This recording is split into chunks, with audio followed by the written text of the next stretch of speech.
Good afternoon you guys. So it's now 3:30 PM. Medyo late akong nag-vlog kasi nag-film pa kami ng videos for my mom's channel.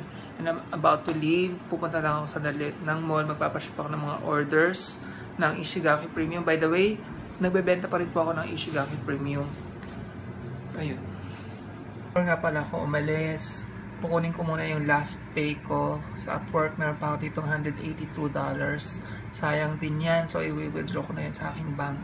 As you can see, this week, zero na yung aking kita. Ito, zero. Kasi hindi na nga po ako nag-work. Ang dami kong contracts. Hindi pa rin nila ini-end yung contracts. Pero nagpaalam na ako. Sabi ko, nag-resign na ako. Pero yung mga clients, ayaw pa nilang i-end. Ewan ko, baka umaasa pa sila na hindi totoo. So anyway, I'm gonna withdraw this muna. Sayang din to eh. Guys, parang napansin ko lang, parang pumuputi na yung mukha ko. Dati kasi parang medyo dark yung face ko. And ever since na nag-take uli ako ng gluta, kasi nag-stop ako for 2 months eh. Parang nag-darker yung skin tone ng face ko kaysa sa rest of my body. Pero ngayon parang humahabol na siya. And dahil yan dito sa bago ko inom, yan, Star White Glutasure. I'm gonna tell you more about that sa full video review ng product na yan. Parang glimpse or ano tawag dito? Pakita lang, ganun. For now.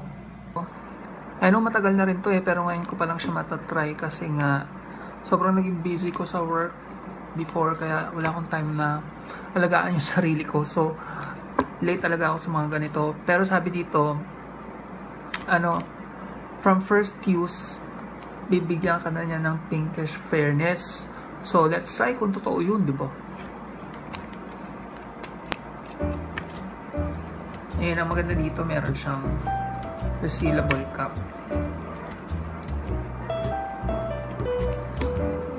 Let's see.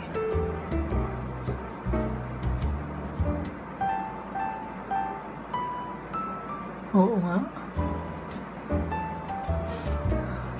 At ang bango niya. Tingnan ko muna dito sa isang side lang kung anong difference pag dito apply. May UV protection na rin siya. So you're protected from the sun. Medyo mas fair ng konti dito kasi siguro dahil ano siya, may tint.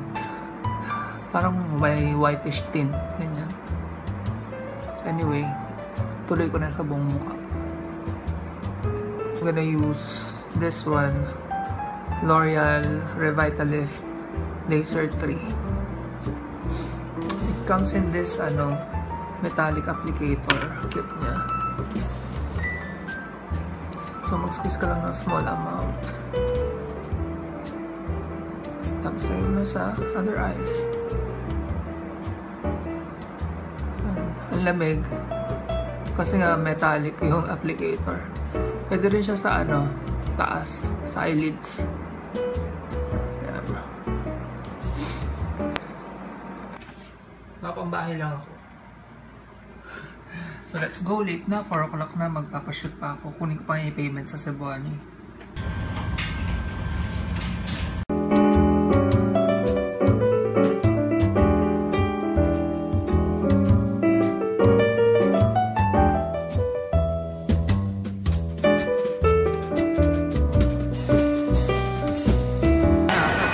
Hindi ako na masyadong nakapag-vlog sa mall kasi dami-daming tao. Grabe, 1 oras yata ako naghintay sa LBC bago nakapagpa-ship. Sobrang dami nung nagpapadala, siguro kasi Christmas nga. And mag-haul lang ako ng konti ng mga nabili ko. Roll. Grabe, naka-sale sila up to 50% off. Eh, usually ang mamahal ng mga binibenta doon. Sobrang natuwa ako dito. Yung 1,000 worth na shorts, na lang, nakikita ba ako? Dilim. 500 na lang. Ang ganda ng shorts niya. Jogger shorts yata ang tawag dito. Pakita ko lang. So, Dalawa na agad yung binili ko, same style, pero magkaiba ng color. Ganun ako pag nagustuhan ko, same style na, tapos magkakaibang kulay lang, kahit sa t-shirt. Ang ganda niya. Yan siya. Wait lang. Yan, jogger short siya. Mas ma-appreciate siguro kung ita-try on ko, no? Teka, ang gulo. So, ito yung brown. And then, yung gray. Hindi ko, ang hirap talaga mag-haul. Ito yung gray. May pagka-green yung gray. Mamaya i-try on ko na lang siya. And then, yung sa ano, bumili na ako mga snacks kasi bala kong mag-ano mamaya. Manood ng mga series. Hindi akong mamaya-maya. So, hindi ko pa talaga na-tikman, pero I'm gonna try it out. Oishi Panchos. Ito, favorite ko to. Tong Garden. I like products of Thailand. And itong Tong Garden talaga, ito yung favorite snack ko na from Thailand. Masarap tong honey flower. Bumili ko na honey almonds. Favorite ko rin to. And ito pa rin.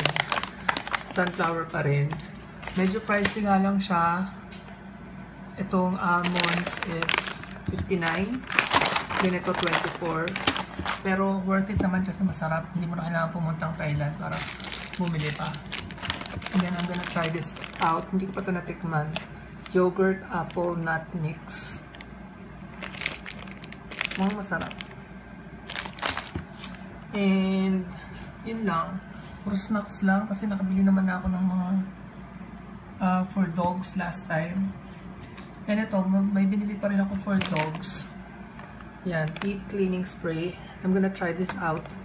Hindi na nila kailangan mag-toothbrush. Ini-spray lang daw to sa mouth. The problem is, yung mga dogs ko, takot sila sa spray kasi meron silang parang ini-spray ko dati para hindi sila kapitan ng mga ticks, ganyan. Pag ini-spray ko na takbuhan, ewan ko lang kung magiging successful to.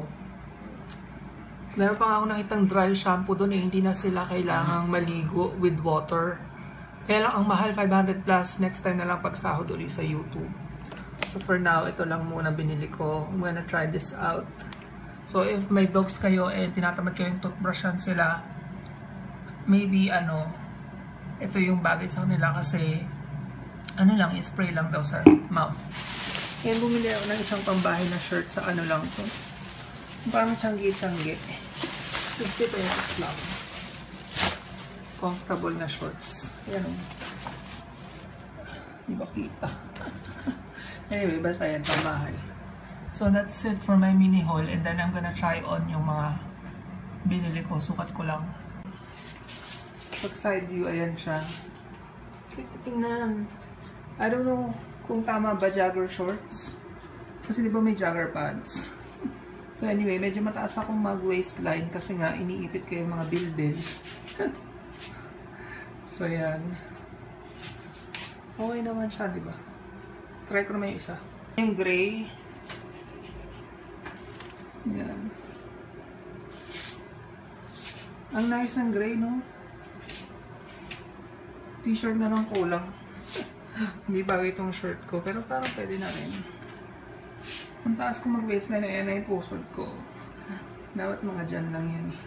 Kasi nga tiniipit ko yung mga taba. Now you know na ang taba-taba talaga. Pero I love it. Alam niyo yung parang sa mga Korean na